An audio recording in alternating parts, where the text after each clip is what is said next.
기도하며 예배의 자리로 나아가시겠습니다.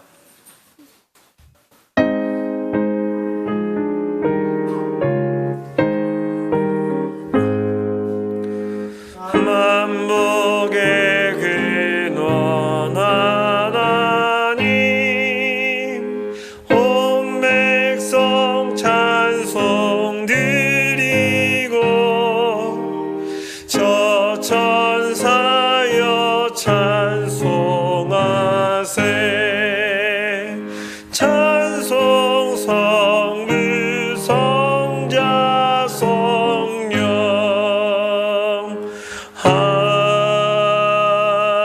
아멘. 사도신경으로 우리의 신앙을 고백하시겠습니다. 나는 전능하신 아버지 하나님 천지의 창조주를 믿습니다. 나는 그의 유일하신 아들 우리 주 예수 그리스도를 믿습니다. 그는 성령으로 잉태되어 동정녀 마리아에게서 나시고 본디오 빌라도에게 고난을 받아 십자가에 못 박혀 죽으시고 장사된 지 사흘 만에 죽은 자 가운데서 다시 살아나셨으며 하늘에 오르시어 전능하신 아버지 하나님 우편에 앉아 계시다가 거기로부터 살아있는 자와 죽은 자를 심판하러 오십니다. 나는 성령을 믿으며 거룩한 공교회와 성도의 교제와 죄를 용서받는 것과 몸의 부활과 영생을 믿습니다. 아멘. 하나님 아버지, 오늘도 주님의 은혜를 힘입어 예배의 자리로 나오게 하시니 감사합니다. 주시는 말씀으로 인해 삶의 자리에서 이어지는 훈련의 시간을 살아갑니다.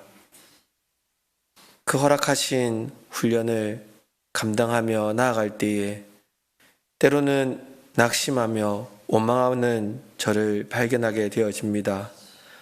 아버지 하나님, 이러한 모습 가운데 세상을 소망하고 사람을 소망하는 그런 삶을 살고 있는 저 자신을 발견하게 하여 주시고 그 길에서 돌이켜 하나님을 소망하는 자로 나아갈 수 있는 은혜가 있기를 소망하오니 우리의 시선을 하나님께로 돌릴 수 있도록 도와주시옵소서.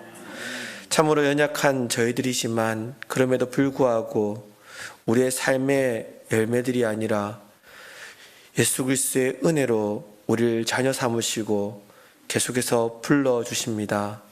그 부르심에 아버지 하나님, 인간된 생각으로는 염치 없지만 주님의 그 품으로 나아와 위로받고 세임을 얻으며 주님의 그 걸음, 원하시는 걸음들을 걸어가기를 소망하오니 아버지 하나님, 우리 가운데 낙심되어 하나님을 모른다 하며 떠나는 어리석은 자가 아니라 그럼에도 불구하고 하나님 품으로 달려가는 그러한 믿음의 용기가 있게 하여 주시길 소망하오니 하나님, 우리 가운데 무엇보다 저 자신이 그런 연약한 자임을 인정하고 주님께 나오게 하시고 또한 우리 공동체 가운데 서로를 돌아볼 수 있게 하신 우리의 순원들, 그들에게 이러한 은혜의 격려자가 될 수 있도록 도와주시옵소서.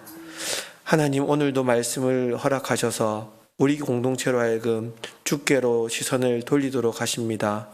정지훈 목사님을 통해 선포되는 말씀이 참으로 우리 공동체에게 주신 귀한 말씀임을 아버지 하나님 깨닫게 하시고 그러하게 삶의 자리에서 이 말씀을 부여잡고 또한 각자가 또한 공동체로 하나님을 향하여 일어설 수 있는 저희들 될 수 있도록 도와주시옵소서. 삶의 방향이 바르게 잡힐 때에 아버지 하나님께서 또한 우리를 향하여 계획하신 일들이 어떻게 가게 되었는지를 바라볼 수 있는 은혜가 있음들을 우리가 기억하며 오늘도 삶의 자리에서 그 은혜를 깨닫게 되어지고 그것으로 인하여서 또한 아버지 하나님께 감사하며 더욱더 순종의 자리로 또한 우리에게 주어지는 믿음의 시련을 인내함으로 견뎌나갈 수 있는 저희가 되게 하여 주시옵소서. 코로나로 인하여서 멈춰진 예배가 다시금 아버지 하나님 앞에 모여 예배하는 귀한 은혜를 사모하는 시간으로 아버지 하나님께서 허락하셨음을 깨닫게 하셨습니다. 그리고 그 깨달음 통하여서 다시금 회집을 하려고 준비 중에 있습니다. 지혜를 허락하셔서 안전히 도모되지 못한 이 상황 가운데서 다시 회집하는 이 예배의 걸음들 아버지 하나님께서 도와주시고, 또 아버지 하나님 이 일들이 그냥 예배의 회집으로 끝나는 것이 아니라 삶의 자리에서도 또한 회복되어지는 은혜가 있기를 간절히 소망하오니 아버지 하나님께서 도와주시옵소서. 오늘도 이 예배를 통하여서 주님을 바라볼 수 있게 하심을 감사드리며 살아계신 예수님의 이름으로 기도드립니다. 아멘.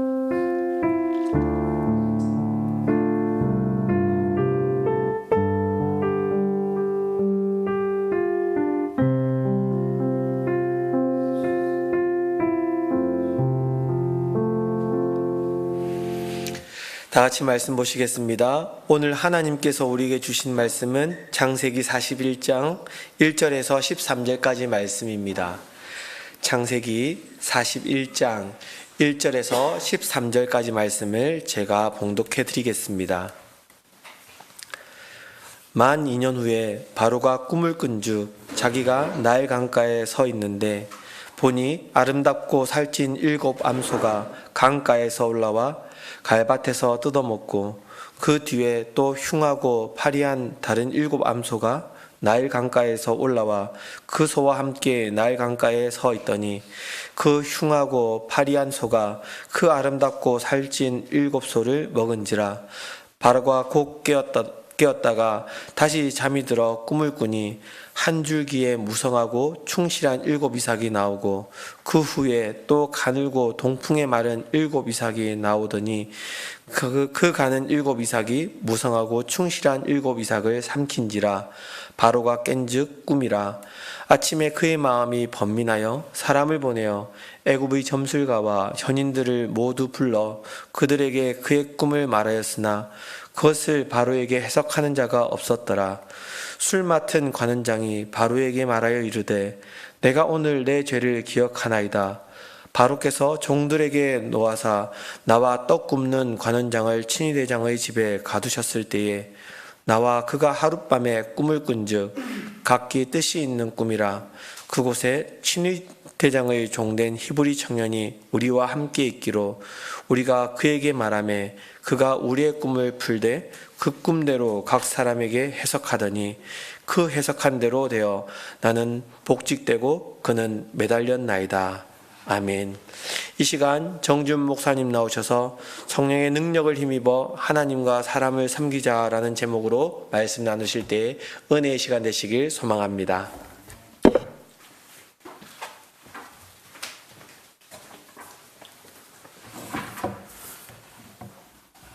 오늘 설교의 제목이 성령의 능력을 힘입어 하나님과 사람을 섬긴다. 우리가 지난 시간 이런 질문을 드렸잖아요. 예수 잘 믿고 신앙생활 잘하면 사람과 관계가 원만해지고 문제가 없어지는가?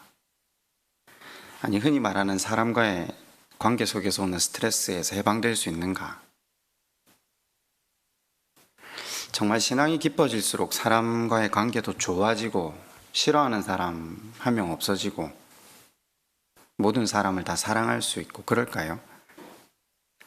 우리는 분명히 또 다른 한편의 신앙생활의 핵심을 배웠죠. 하나님과의 관계가 깊어지면 사람과의 관계가 반드시 깊어질 것이다.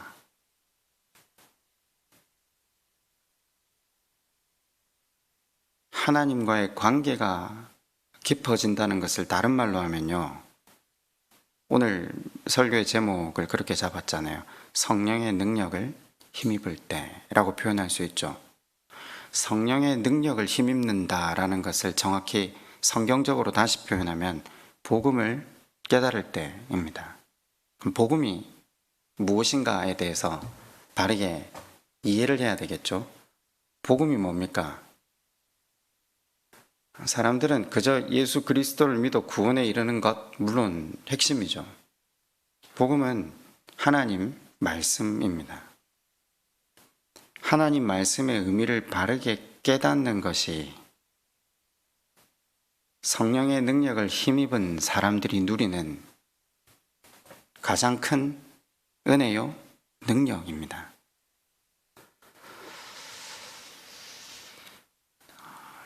제가 사실 이걸 이제까지 설명을 드리고 있는데, 우리가 흔히 옛날부터 이렇게 생각했잖아요. 신앙이 좋아지고 깊어진다는 건 성령의 능력을 힘입는 건데, 그 능력이 마치 꼭 기도하고 금식하고 희생과 또 제물과 헌신을 드렸을 때 위로부터 하나님이 갑자기 우리를 사로잡아서 그 하나님의 강권적인 사랑이 우리 안에 다운로드돼서 누구든 다 안을 수 있고 어떤 일이든 감당할 수 있다. 그걸 사람들이 어느 본문을 가지고 이야기하죠? 오순절날 마가다 락방에 모였던 사람들이 그 불과 같은 성령의 능력을 힘입어 그 일들을 감행하게 되었다라고 하잖아요. 사실 글을 제대로 읽으면요, 그런 해석이 나올 수가 없는 본문인데 다들 글을 제대로 저는 안 읽는다는 생각이 참 많이 들더라고요. 한번 읽어볼까요? 과연 그런 말이었는지. 사도행전 2장 1절로 한번 가보실래요? 사람들은 오순절 불로 임하신 성령의 능력이 모든 것을 사로잡고 능력으로 압도한다라고 해석을 하는데, 본문의 글자는 그렇게 기록되어 있지 않습니다. 사도행전 2장 1절은 이렇게 그 성령의 일하심에 대해서, 성령의 본질에 대해서 이렇게 증거합니다. 오순절날이 이미 이름에 그들이 다 같이 한 곳에 모였더니 기도했다는 거였잖아요. 호련히 하늘로부터 급하고 강한 바람 같은 소리가 있어. 여기서 주어가 뭐죠? 호련히 하늘로부터 급하고 강한 바람 같은 소리. 그죠? 우리 국어를 하면요, 글을 적고 있는 저자가 말하고자 하는 주제어를 봐야 되잖아요. 중심 단어를 봐야 되잖아요. 지금 성령을 표현하고 싶은데 제일 먼저 뭐라고 표현했죠? 소리. 그래서 그 소리가 그들이 앉은 온 집에 가득했다라고요. 맞잖아요. 글을 보면 그렇게 적혀 있어요. 그리고 그 성령이 어떤 모습으로 보여졌다고요? 3절에는요. 불로요? 아니죠. 뭐라고 적혀 있습니까? 불의 혀처럼 갈라지는 것들. 뭐죠? 혀로, 소리, 혀로 성령이 보여졌다라는 걸, 뭘 이야기하려고 하는 거죠? 말씀, 말을 이야기하려고 하는 거예요. 성령의 능력이라는 것은 다른 것이 아니라, 이 누가복음과 사도행전은 한 책이거든요.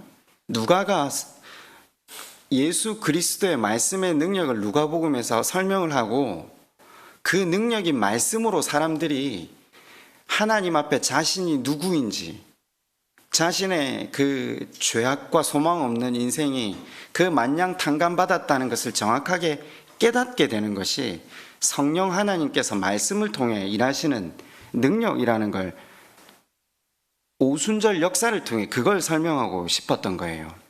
분명히 글이 적혀 있잖아요. 소리, 혀, 둘 다 말씀을 드러내고 있는 구절을 가지고 전부 다 우린 뭘 하냐면 불로 태운대요. 불로 모든 것이 압도한대요. 아니, 말씀을 읽어만 보면 주어가 무엇인가만 찾아봐도 지금 이 성령이 하시는 일은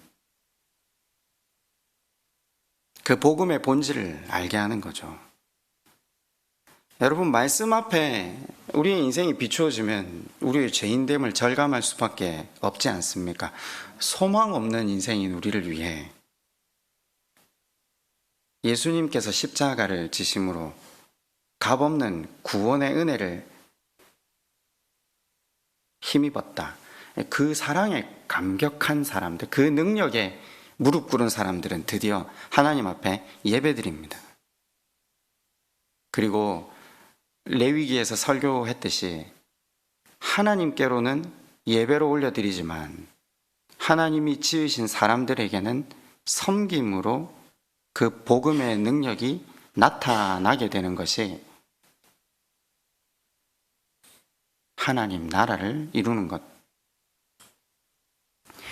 여러분, 그래서 그 복음은요, 인간학 그리고 이 기독론이 합쳐진 것이지 않습니까? 그걸 교실에서 수업을 듣는 것만으로는 사실 이해하기가 부족하기에 하나님께서는 광야 1교시라는 이 수업을 개설하셔서 요셉으로 하여금, 또 우리가 지난 시간 생각했듯 바울로 하여금, 모세로 하여금, 다윗으로 하여금 수업을 받게 하시는 겁니다.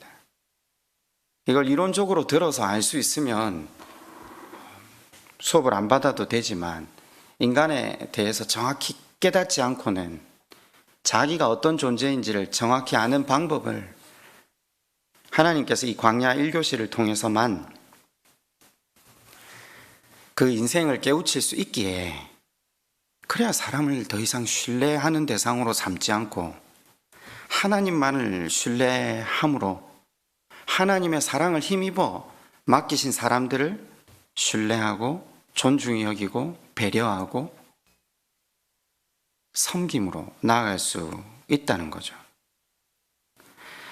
40장 마지막 절이 요셉이 잊혀졌다라고 기록이 되어 있었잖아요. 얼마나 잊혀졌었죠? 만 2년이라고 했습니다. 우리는 사실 어떤 이 기간이 주어질 때 이 기간을 인내함을 통해서 그 기간이 지나고 나서 이루어질 결과물을 바라보고 나갈 때가 많거든요. 그것도 또 하나님이 약속을 주시잖아요. 누군가에게는 자식을 주겠다, 누군가에게는 왕이 되게 하겠다, 다 약속이 있잖아요. 그래서 어떤 데는 꿈을 통해서 그 약속을, 또 계시나 환상을 통해서 그 약속을 명확히 다시 아브라함에게, 요셉에게, 다윗에게 그렇잖아요. 근데 실은 하나님은요, 그 꿈이 이루어지게 하는 게 목적이 아니세요. 그걸 보실 수 있어야 돼요. 이 과정을 통해서 하나님 그분을 소유하게 하는 거죠. 하나님 그분과 온전하게 관계를 맺게 하는 것이 하나님 그분의 이 광야 1교시의 수업의 목적이라는 거예요. 그래서 세월이 지나가면 실은 이 꿈이 이루어져도 되고 안 이루어져도 돼요. 그런데 우리 하나님은 약속하신 것들을 항상 이루시는 분이시잖아요. 근데 지나고 보면요, 더 이상 그게 중요한 목적이 아니라는 사실을 깨닫는 거죠. 근데 저는 그런 생각을 해봐요. 하나님께서, 제가 그랬잖아요, 꿈, 계시, 환상, 예언 이런 것들을 주신 이유가 그 하나님과 그 친밀한 관계, 깊은 관계 속으로 들어가기 위한 우리에게 위로와 격려의 도구라고 사용을 했는데, 사람들은 그게 어떻게 이루어져 있는지를 찾으려고 애를 쓴다고 했잖아요. 하나님이 예언하신 많은 예언들은 실제로 야곱이 자기 자녀에게 축복 기도할 때 했던 그 저주 같은 축복 기도들을, 예언들은 이루어지기 않기를 바라는 마음으로 듣고 돌이켜서 바른 길로 걸어가고 바른 사람과의 관계를, 하나님과의 관계를 열망하는 기대함으로 부모가 자식에게 한 그 예언을, 그게 왜 어떻게 이루어졌는지를 찾고 앉아있는 우리가 얼마나 하나님과 포인트가 빗나가 있다는 사실을, 666이 어떻게 이루어졌고 저 그리스도가 누구며 그게 무슨 상관입니까? 하나님께서 그 모든 것들을 주신 목적이 하나님과 관계를 바르게 맺게 하는 것, 그것이 성령의 능력을 힘입는 유일한 길이거든요. 이 광야 1교시 사건, 그러니까 이 과정을 통해서 하나님께서 인생으로 하여금 훈련시키시고자 하는 목적이 있다는 것을 지난 시간 우리가 살폈죠. 뭐였죠? 다시 한번 또 상고해 봅시다. 사람을 의지하지 말아야 한다. 그죠? 이사야서 2장 22절입니다. 제가 한번 읽어드릴게요. 제가 공동번역으로 한번 읽어드릴게요. 다시는 사람을 믿지 마라. 코에 숨이 붙어 있을 뿐 아무 보잘것 없느니. 제가 지난 시간 광야 1교시 수업을 하고 나니까 몇몇 교인분들이 되게 힘들어 하시더라고요. 그럼 교회를 왜 다녀야 되냐? 사람과 관계 속에 무슨 소망이 있냐? 아니요. 여러분, 아내가 남편을, 부모가 자식을 교인이 교인들을 그 관계 속에 서로를 신뢰하고 존중하지 말라는 이야기가 아닙니다. 인간은 궁극적인 믿음과 의지의 대상이 아니라는 것을 설명하려고 하는 겁니다. 사람은 누군가의 기대를 충족시킬 만한 조건을 가지고 있지 못합니다. 여러분, 요셉이 술 맡은 관원장에게 모든 기대를 걸었다면 아시다시피 요셉은 절망 가운데 빠져버렸을 겁니다. 그러나 요셉을 통해서 우리가 배우고 있는 게 뭐죠? 올바른 인간관계의 모습을 배우잖아요. 그와 같은 절망의 구렁텅이 속에서도 그의 믿음의 초점, 그의 신뢰의 초점은 하나님께로 맞추어져 있었기 때문에 사람을 대할 때 그는 이 사람이 내게 이익이 될지, 나에게 어떤 교두보가 될지 그런 세상적인 가치와 논리를 따라 사람을 대하는 게 아니라 하나님을 사랑하기에, 하나님을 믿기에 오늘 내 삶의 현장에 두신 사람들을 하나님처럼 대하고 하나님처럼 믿고 하나님처럼 섬기는 것, 그것이 광야 1교시와 2교시가 교집합을 이루면서 우리에게 하나님께서 요청하시는 훈련의 내용이라고 지난 시간 말씀을 드렸습니다. 사실 오늘 광야 2교시 해서 곧바로 다음 설교를 이어가려고 하다가 아무래도 이해하기가 좀 어려우신 분들이 계신 것 같아서 한번 성령의 능력이 다시 무언가, 그 능력을 힘입어서 하나님을 섬기고 사람과의 관계를 바르게 맺는다는 것이 무언가를 살펴보았으면 좋겠어요. 사실 하나님은 이렇게 사람에 대해서 온전하게 밝히시지만, 그래서 사람을 의지하지 말라라고 이야기하지만 항상 하나님 사람을 통해서 일하시거든요. 그리고 그 사람을 끝까지 놓지 않으시는 분이 우리 하나님이시잖아요. 심지어 레위기는 그 앞에 결국 10장까지 하나님 사랑하는 방법 이야기해놓고 11장부터 마지막 장까지 사람을 어떻게 사랑해야 되고 어떻게 섬겨야 하는 것들을 쭉 나열하시면서 우리에게 정말 바라시는 것이 화목제의 삶이라는 것을, 하나님이 가장 기뻐 받으시는 예배는 사람을 섬기는 삶이라는 것, 우리에게 하나님께서 말씀하고 계신 핵심 아닙니까? 여러분, 오늘 말씀을 통해 하나님의 능력을 힘입어 하나님과의 관계도 또 우리에게 허락하신 사람들과의 관계도 아름답게 빚어가시는 은혜를 누리셨으면 좋겠습니다. 1절이 이렇게 시작했죠. 우리가 지난주에 1절을 살폈는데, 만 2년 후에 바로가 꿈을 꾼즉 자기가 나일 강가에 서 있는데, 자, 그러면서 우리가 잘 아는 꿈의 내용이 쭉 나왔습니다. 두 번이나 흉흉한 꿈을 반복해서 꾸었다. 이제 이건 그냥 넘어갈 일이 아니구나. 그래서 바로가 일하기 시작하는데, 그것이 41장 8절에 나옵니다. 아침에 그의 마음이 번민하여 죽게 되어서 사람을 보내어 애굽의 점술가와 현인들을 모두 불러 그들에게 그의 꿈을 말하였으나 그것을 바로에게 해석하는 자가 없었더라. 애굽의 점술가와 현인들 모두 불렀다라고 했잖아요. 전국에 용하다는 점술가들이 다 왔겠죠, 당연히. 이거 하나만 풀면 어떤 사례를 받을지 모르잖아요. 그리고 앞에 갔던 사람들이 못 풀었다 이러면 뒤에 사람들이 거는 기대감은 더 커지지 않습니까? 상식적이잖아요. 그럼 제가 하나 질문을 해볼게요.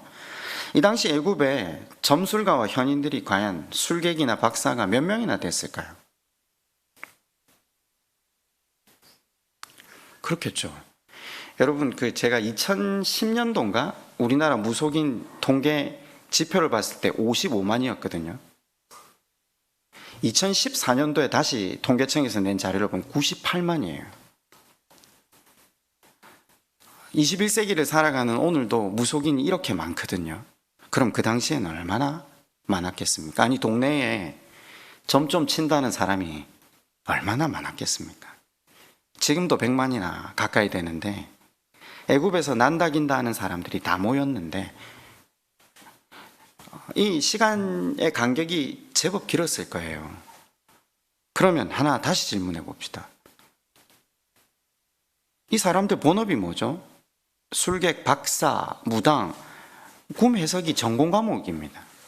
어디다 갖다 붙여도 어떤 식으로든 해석을 다 할 수 있는 사람들 중에 한 명입니다. 더군다나 왕이 꿈을 꾸었다. 왕의 중요한 임무는 두 가지거든요. 전쟁, 농사.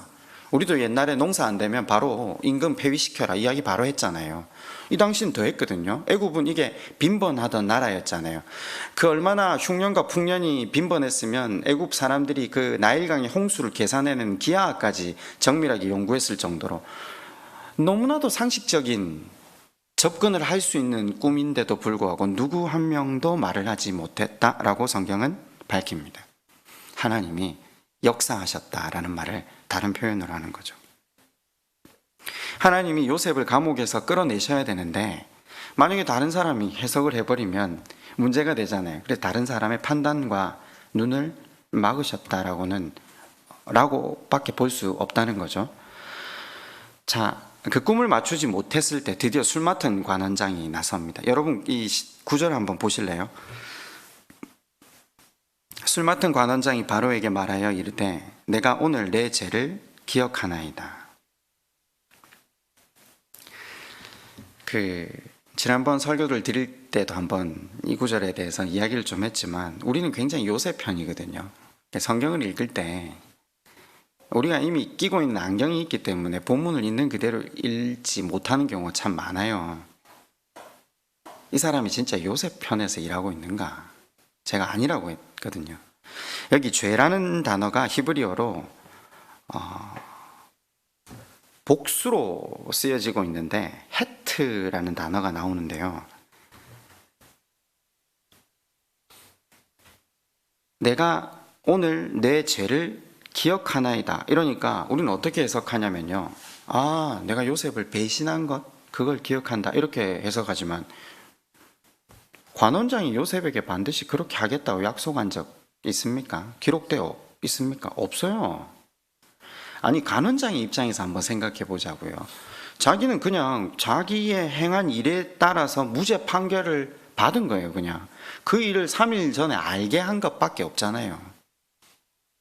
제 말이 너무 노골적입니까? 우리는 요셉 편에서 성경을 읽으니까 말을 하면 당연히 그 죄로 생각하지만 본문을 읽을 때 감정을 좀 빼고요. 누구 편에 서지 말고요. 있는 그대로 본문을 읽어보면요. 관원장이 말하는 죄는 왕께 지었던 죄를 이야기하는 겁니다. 자기가 감옥으로 가게 된 그때 지은 그 죄. 이 무슨 말이냐? 헤트라는 히브리어 단어는 고의적이지 않은 죄를 말할 때 이 히브리어가 사용이 되는데 자기가 있었던, 그러니까 자기가 그 감옥에 가 있었던 시절은 자기가 고의적으로 왕께 지었던 죄로 가 있지 않았다. 지금 이야기를 하려고 하는 겁니다. 이 관원장은 요셉을 위해서 일하는 것도 아닙니다. 자기를 위해서 일합니다. 다음 단락을 보면 이 사람이 얼마나 치밀하게 말을 하는지 볼 수 있죠. 10절입니다. 바로께서 종들에게 놓아서 나와 떡 굽는 관원장을 친위대장의 집에 가두셨을 때에 나와 그가 하룻밤에 꿈을 꾼즉 각기 뜻이 있는 꿈을 꾸니라. 그곳에 친위대장의 종된 히브리 청년이 우리와 함께 있기로 우리가 그에게 말하매 그가 우리의 꿈을 풀되 그 꿈대로 각 사람에게 해석되더니 그 해석한 대로 나는 복직되고 그는 매달렸나이다. 그럼 그 뒤에 무슨 말을 더 붙여야 됩니까? 원래라면요. 그러니까 왕은 이 꿈의 탁월한 해석가인 요셉을 부르시옵소서 이래 돼야 되잖아요. 안 그렇습니까? 근데 지금 뭐라고 합니까? 이 사람이 굉장히 정치적이에요. 거기까지만요. 자기의 경험만 이야기하는 거예요. 요셉을 반드시 불러야 된다고 진언을 한 게 아니에요. 뭐 때문이죠? 손해볼 짓은 절대 하지 않는 거예요. 내가 자신만만하게 누군가를 청거했는데 실패하면 그 실패한 모든 대가를 자기가 치러야 된다는 걸 아는 거예요. 그래서 혹여 자기의 경험만을 이야기함으로 결정은 자연스럽게 왕이 하게 하는 거죠. 그래서 요셉이 실패했다. 왕이 택한 거잖아요. 얼마나 치밀한 사람인지 몰라요. 세상 사람들 이렇게 살잖아요. 절대적으로 손해볼 짓 하지 않는데 자, 그렇게 이 성경이 뭘 지금 둘러싸고 있냐면요, 결국 요셉은 누군가의 철저한 욕망으로 인해 또 거짓과 모함으로 인해 감옥에 들어갔고 그 이 긴 세월을 보내고 있잖아요. 사람이 볼 때는 소망이 없는 요셉, 벗어날 길이라고는 단 한 톨도 보이지 않는 요셉. 여러분, 요셉 입장에서 이 2년의 고통스러운 시간, 이건 단지 고통이라고 표현할 수 없는 수준을 넘어섰을 거예요. 그럼 이렇게 다시 한번 질문해 봅시다. 요셉 입장에서 술 맡은 관원장의 허물을 용서할 수 있을까요? 없을까요? 이제 이게 오늘 주제가 되죠. 용서할 수 없죠. 우리는 그렇잖아요. 짧게 보고, 아니 인간적인 눈으로 보면요, 어떻게 이 인간이 나에게 이럴 수 있지? 어떻게 보디발은 나에게 이럴 수 있지? 어떻게 보디발의 아내는 저렇게 폐악한 행동을 할 수 있지? 그런데 지금 성경은 성령의 능력을 힘입어 성령이 하시는 일은 말씀을 조명하고 하나님과 교통케 하시며 우리로 말씀의 참된 의미를 깨닫게 하시는 것 아닙니까? 그 성령께서 오늘 우리로 이 말씀을 깨닫게 하시면서 우리에게 하나님께서 요청하고 계신 일이 뭐라는 거죠? 모든 일을 주관하고 계시는 분은 하나님이시라는 거예요. 그 일을 본다면 우리는 용서할 수 없는 사람이 없어야 한다는 거죠.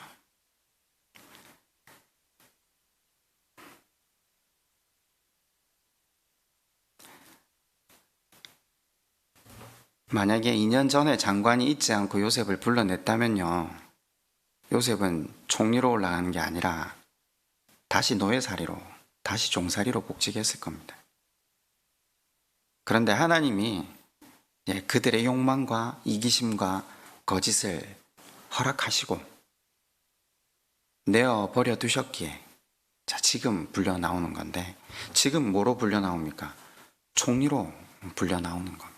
하나님께서는 그 모든 인간의 이기심과 욕망과 거짓 위에 일하십니다. 우리에게 누군가 잘못할 때 우리를 고통 속에 밀어 넣을 때 그 허물을 용서할 줄 아는 자가 되어야 합니다. 왜요? 그 인간의 허물 뒤에 하나님의 역사하심이 있기 때문이죠. 우리는 하나님을 믿는다 하면서 사람만 봅니다. 금전적인 결과만 봅니다. 그래서 우리가 비판하고 판단하는 거죠. 용서 못하죠. 여러분, 그러나 우리가 오늘 말씀을 보면서 요셉 일생 가운데 일하시고 계신 하나님을 다시 만나면 얼마든지 술 맡은 관원장 용서할 수 있잖아요. 나를 향하신 하나님의 역사도 동일하다는 사실을 믿는 것이 신앙 아닙니까? 누가 내게 몹쓸 짓을 하고 있다, 그 사람의 과오 뒤에 인간이 상상할 수 없는 하나님의 역사가 여전히 일어나고 있다, 그것을 믿는 것이 기독교의 믿음이지 않습니까? 그것이 겸손입니다. 겸손은 하나님의 일하심을 믿고 나의 지혜보다, 나의 경험보다, 내 판단이나 가치보다 하나님 그분의 지혜를 의지하는 사람이 겸손한 사람이라고 말씀을 드렸습니다. 참 설교를 하기가 참 쉬운데, 그죠? 지나온 세월을 가만히 돌아보면 중간중간에 참 어려웠던 생각들이 있더라고요. 교회 밖에서 이야기는 좀 접어두고라도 교회 안에서, 제가 초등학교 이렇게 4살 때 제가 말씀을 드렸는데, 기장에서 막대 사탕의 유혹에 교회를 처음 다녔는데, 그 뒤로 초등학교 때 다녔던 교회가 2곳이었는데 교회 안에 사람들의 거짓, 모함, 분란을 통해서 이제 어머니가 교회에서 나오시게 되어서 어머니를 따라 교회에서 나오고, 또 다음번에 갔던 교회도 교회의 분란과 문제로 인해서 교회가 회파가 됐어요. 초등학교 시절에 뭐 짧아봐야 길어봐야 6년인데 그 2교회, 그러다가 이제 중학교 1학년 올라갈 때 개척교회를 가게 됐는데, 개척교회는 3년이 머지않아서 공중분해가 됐어요. 그리고 고등학교 올라가면서 한동안 교회를 좀 안 다녔다가, 뭐 교회를 안 다닌 이유는 뻔하겠죠. 얼마나 그 당시 비판이 심했겠습니까? 그러다가 다시 이제 교회를 가게 됐는데, 찬양 집회에 선배 고등학교 1학년 때 이제 손에 끌려갔는데, 교회 들어가자마자 이제 거의 펑펑 울다가, 계속 울다가, 내가 죄인입니다. 죄인입니다. 하나님 다시 은혜를 주셔서 감사합니다. 근데 이제 제가 갔던 교회가, 제가 가기 전에 2번 쪼개졌던 교회인데, 제가 가고 나서 한 3년 이렇게 걸쳐 있을 동안 또다시 쪼개졌거든요. 그럼 이제 또 처음에 하나님께서 주셨던 은혜, 그러니까 내가 죄인입니다. 내가 하나님 은혜로 삽니다. 이제 잊어버린 거죠. 고등학교 시절에 금요철야 다니면서 하나님 앞에 얼마나 울고 매달렸는데, 다시 그 죄인들인 사람들을 직면하는 순간 복음의 능력은 사라지고, 저런 인간들이 있는 데는 다닐 데가 못 된다. 교회 사람 정말 꼴도 보기 싫어서 대학교 다니고 나서 좀 있다가 교회를 안 갔죠. 사람에 대한 환멸 때문에 교회 생활 자체가 정상적으로 가동이 안 되더래. 교회를 가면 그것밖에 안 보이니까, 어릴 때부터 보아온 게 그거밖에 없으니까. 그러다가 또 여차저차 하다가 다시 이제 교회를 가게 됐고, 정상적으로 활동을 전혀 안 했어요. 사람이라는 대상에 대한 신뢰가 전혀 없으니까요. 심지어 목사도 그렇고 모든 사람 자체, 그냥 난 일단 구원받기 위해서 교회는 예배는 드려야 되니까 그냥 예배도 안 되고 관계도 안 되고 섬김도 안 되고 아무것도 안 되는 거죠. 그냥 이렇게 있어서는 안 되겠다 했을 어느 시절에 이제 직장 선배 형이 장애인 부서에 봉사하러 가자 해가지고 정말 가기 싫었는데 억지로 갔죠.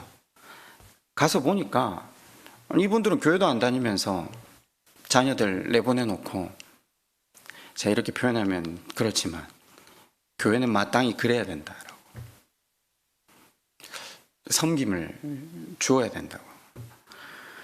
그 사람들도 힘들었지만 또 같이 있는 사람들이 그 섬김을 하면서 자기를 과시하고 자기를 드러내고 그걸 어떤 정치적인 것들로 수단 삼고,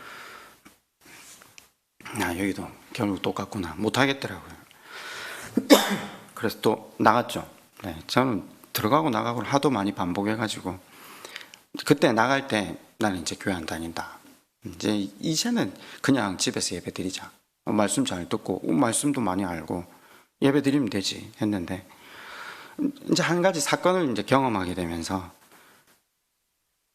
제가 어떤 존재인지를 처절하게 깨달았죠. 말씀 앞에 내가 누군지를 정확하게 보게 된 거죠. 그 사건을 계기로 나는 말씀에 붙어 있지 않으면 구원을 못 이루어 가겠구나. 나는 하나님 나라 못 가겠구나. 제가 그걸 딱 깨달았어요. 그래서 나는 목사해야 되겠다. 옛날에 20살 때 고등학교 딱 그때 졸업하면서 이제 금요철에 3년 했으니까 하나님 저를 복음을 전하는 자로 써달라고, 내가 정말 말씀을 바르게, 기복신앙 이런 거 말고 말씀 바르게 전하겠다고 했을 때 하나님 거절하셨거든요. 그럼 이제 한번 거절당하면 사람 자존심 있잖아요. 다시는 안 간다. 불러주실 때까지. 뭐 소명을 명확하게 보여주시면 가고 안 그러면 안 간다. 근데 인간이 소명이 어디 있습니까? 하나님 나라를 이루어가는 거죠, 그냥. 저는 설교를 하거나 말씀에 제 자신을 날마다 비춰보지 않으면 하나님 나라가 완성이 안 된다는 사실을 알았기 때문에 나는 목사를 해야 되구나. 그 당시에 제가 정확하게 깨달은 게 내가 바리새인이었구나. 자, 그리고 그 말씀을 바르게 깨닫고 그 성령의 능력을 힘입자마자 예배의 자세가 달라졌던 것 같아요. 근데 죄인이니까요. 죄인이 나를 일방적으로 하나님께서 은혜를 베푸셨는데 예배에 나오는 자세가 완전히 달라졌어요. 예배에 대한 자세가 달라지면 사람에 대한 섬김의 자세가 완전히 달라져요. 사실 하나님께서 이 2가지 문제를 해결하게 하기 위해서 우리로 하여금 광야 1교시를 통과하게 하시는 거거든요. 근데 하나님 앞에 신앙생활을 하는 우리가 같이 걸어가고는 있지만, 우리 40년, 50년, 겨우 60년, 70년 산 주제에 그 몇 년 시간을 살면서 듣고 경험한 걸 바탕하는 걸 가지고 내가 아는 게 다라고 하나님 늘 이해하지 못한다, 이런 하나님 못 믿겠다, 그렇게 나가잖아요. 그런데 하나님은 그 모든 사람과 환경을 통해서 결국 우리로 하여금 이 복음의 능력을 힘입고 하나님 앞에 무릎 꿇고 그 사랑의 능력 앞에 다시 울게 하시고 그 하나님 그분만을 의지하며 나아가게 만드시겠다는 거죠.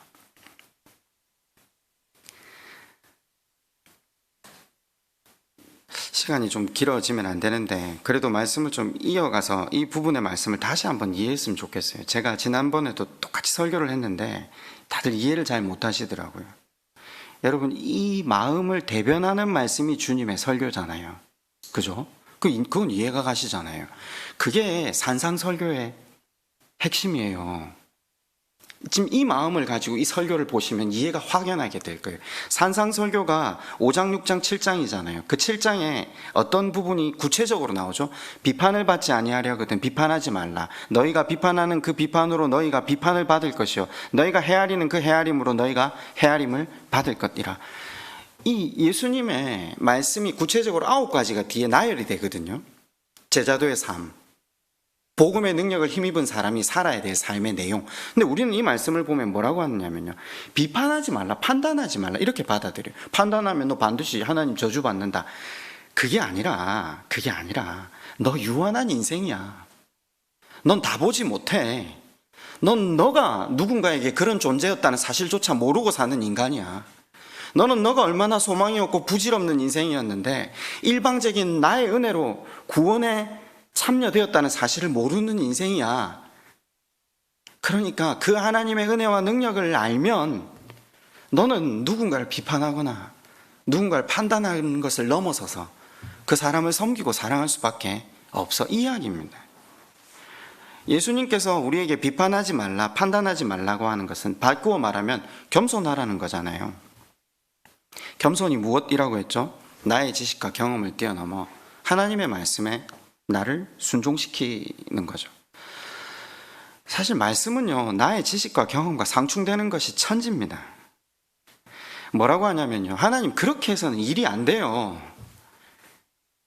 그렇게 해서는 못 살아요. 이렇게 이야기를 우리는 하거든요. 하나님 우리한테 뭐라 하시는지 압니까? 너는 잠시 왔다가 사라지는 안개 같은 인생이야. 영혼을 살고 있는 나의 지혜를 의지해. 그래서 그 이위 하나님이신 예수님께서 제자의 조건, 하나님 나라를 이루는 조건으로 비판하지 않는 것, 남을 판단하지 않는 것. 이게 본질이 뭐죠? 하나님 자리에 앉지 말라는 거죠. 사람인 나 자신을 의지하지 말라는 거죠. 여러분, 말씀 안에서, 그러니까 이 성령의 능력 안에서 하나님의 우리에게 행하신 그 큰 은혜를 깨달으면요, 그 은혜에 반응하는 것이 뭐라고 했죠? 그 반응이 믿음이라는 표현을 하는데, 그 믿음이 구체적으로 드러나는 것이, 외적으로 표현되는 것이 찬양이고 예배잖아요.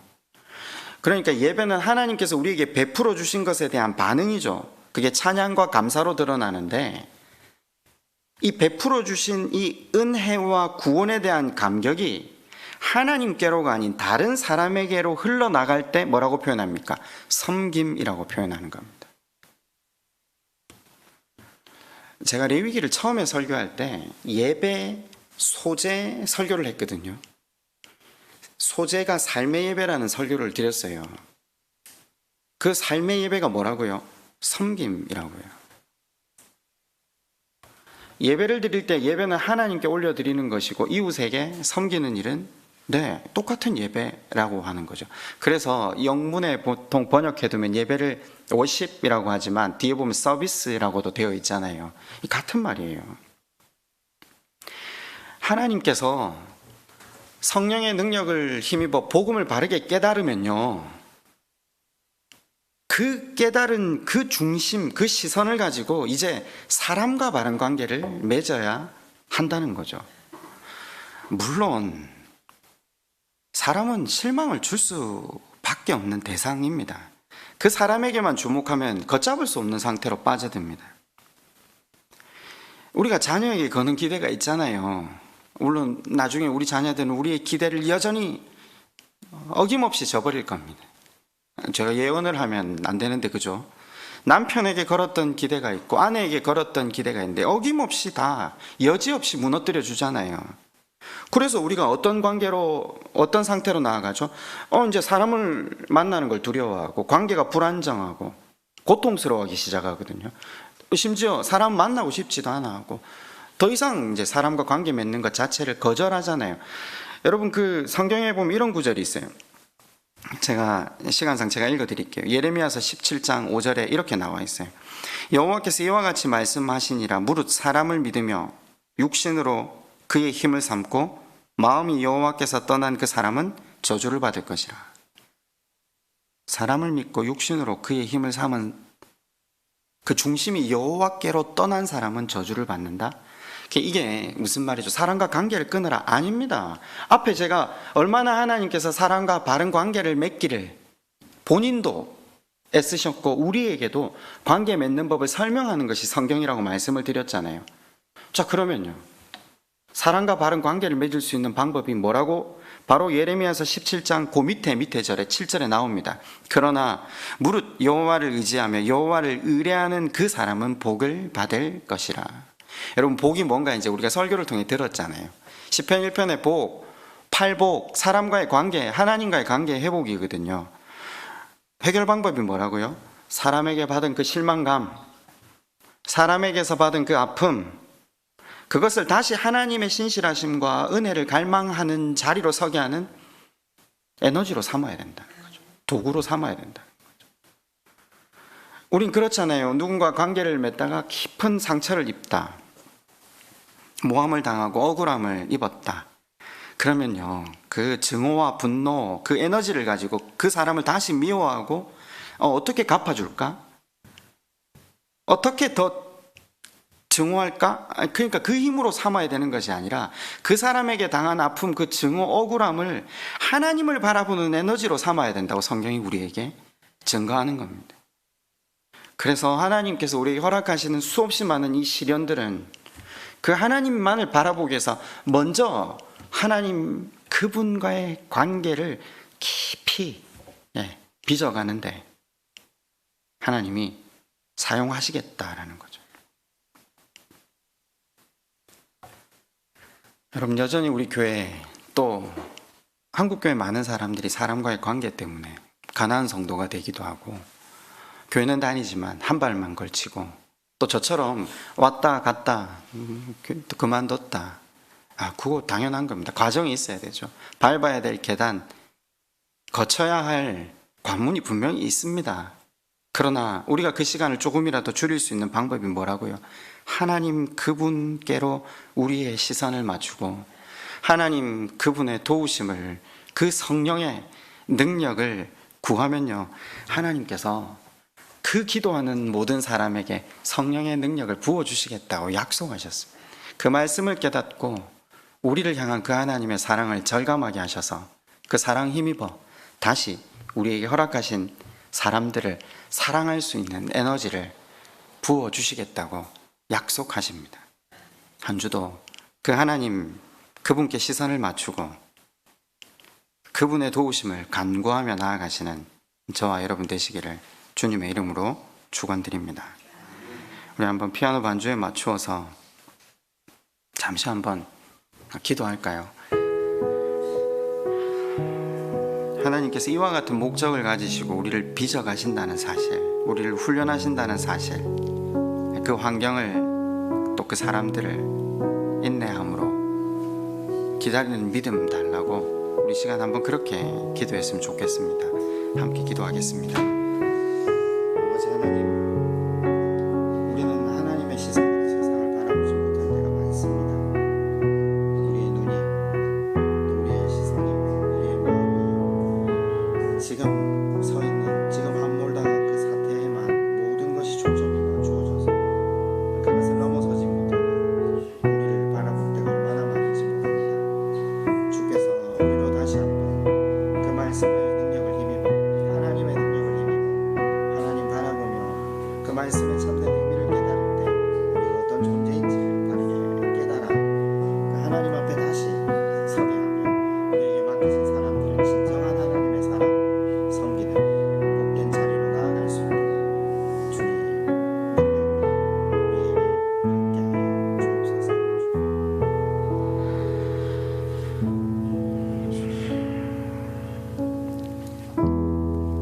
자비하신 아버지 하나님,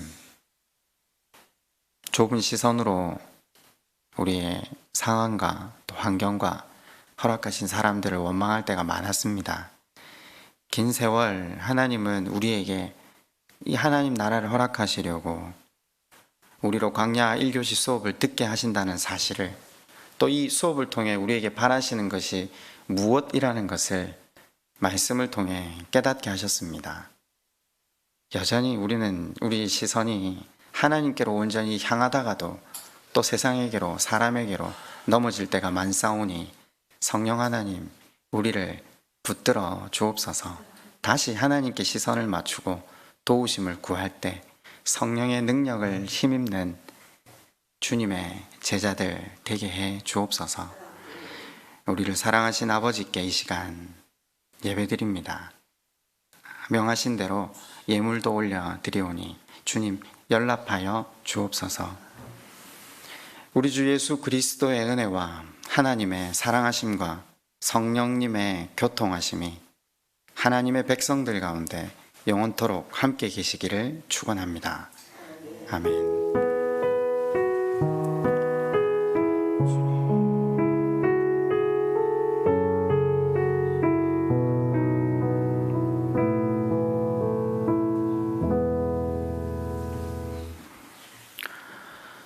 오늘 광고는 대단히 중요합니다. 예배가 끝났다고 TV로 또 핸드폰으로 시청하시는 분들 여기서 끊으시면 안 됩니다. 이걸 들으셔야 다음 주부터 원활한 시냇가 교회 교인으로서 생활을 하실 수 있습니다. 다음 주 5월 17일부터 사회적 거리를 두는 방향 아래에서 현장 예배를 이제 시작하려고 합니다. 다음 주 주일부터입니다. 어제, 그러니까 토요일 날 이정영 목사님과 제가 성도분들 가정에 전화를 좀 돌리면서 주일 예배 시간에 대해서 좀 여쭈어보고 또 참여 현황에 대해서도 좀 여쭈어보았습니다. 대부분 성도분들께서 현장 예배에 나오시겠다라고 말씀을 일단 해주셨고, 근데 아시다시피 우리 교회 공간이 좁지 않습니까? 사회적 거리 두기가 쉽지 않아서 예배를 한 부 늘렸습니다. 설문조사를 통해서 일단 일부가 한 부 더 추가되는데 그게 8시 30분 예배가 생겼습니다. 일부가 몇 시라고요? 8시 30분. 2부는요 그대로입니다. 10시 원래 우리가 했던 대로요. 3부는요 11시 30분. 교회를 지금 사실 몇 개월 안 나오시다 보니까 몇 시에 예배 드렸는가 다 아마 잊어버리셨을 것 같은데 제가 다시 상기시켜 드립니다. 1부 몇 시라고요? 8시 반. 2부 10시. 3부 11시 반. 물론 카톡방에 공지를 다시 해드리겠습니다. 자, 그런데 중요한 건요, 아이들이 같이 예배 시간에 올라오면 우리는 다시 사회적 거리두기가 전혀 안 되거든요. 그래서 1부 때는요, 되도록이면 집에 유초등부 아이들이 없는 어른들이 예배를 좀 참여해 주셨으면 감사하겠습니다. 그리고 2부와 3부 때에는 두 번 다 우리가 2부와 3부 예배 드릴 때 밑에서 유초등부 예배가 함께 진행이 됩니다. 돌아오는 17일에는 시험적으로 일단 진행을 할 예정입니다. 그러니까 오실 때 2부도 유초등부 예배가 있고 3부도 유초등부 예배가 있다는 사실을 기억하고 오시면 됩니다. 어린이가 있는 분들은 2부나 3부를 택하셔서 오시면 됩니다. 아울러 3부에는 청소년부 예배도 함께 진행이 될 겁니다.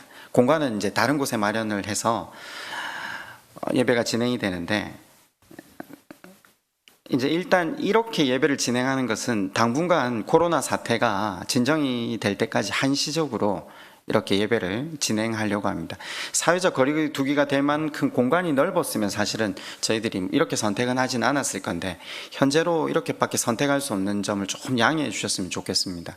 내일 저희들이 광고를 할 때 일단은 계속해서 전화를 통해서 한 주간 조금 더 확인을 해보고요, 1부에 나오시면 좋겠다 싶은 분들, 또 2부에 나오셨으면 좋겠다, 3부에 나오면 좋겠다, 말씀은 다시 한번 나누어서 좀 드릴까 해요. 그렇다고 해서 반드시 나는 여기에 나와야 된다, 협조를 부탁하는 거지, 아이들이 예배를 또 좀 넓은 공간에서 드릴 수 있도록 하는 거지 강제사항은 없습니다. 당신 3부에 나오려는데 왜 2부에 나왔냐, 아니 그런 건 아니니까 너무 걱정하지 마시고요. 그리고 수요 성경 공부는 오전 11시와 오후 저녁 8시로 이전과 동일하게 시행을 하겠습니다.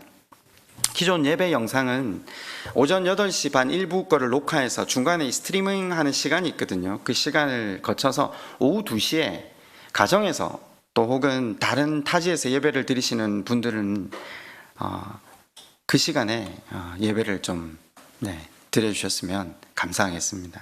우리가 아무리 빠르게 올려도 그날 녹화인 게 이 시간에 올라가는 게 되게 쉽지가 않더라고요. 그리고 오시는 분들은 한 가지 유념하셔야 될 사실이 있는데, 요즘 어디 식당에 들어가든 어디를 가시든 방명록에 이름 적고, 그죠? 앞에서 손 소독하고 온도 재잖아요. 저희도 1층에 비치할 예정입니다. 만약에 이제 앞에 서 계신 안내 요원이라고 해봐요. 성도분들이겠죠.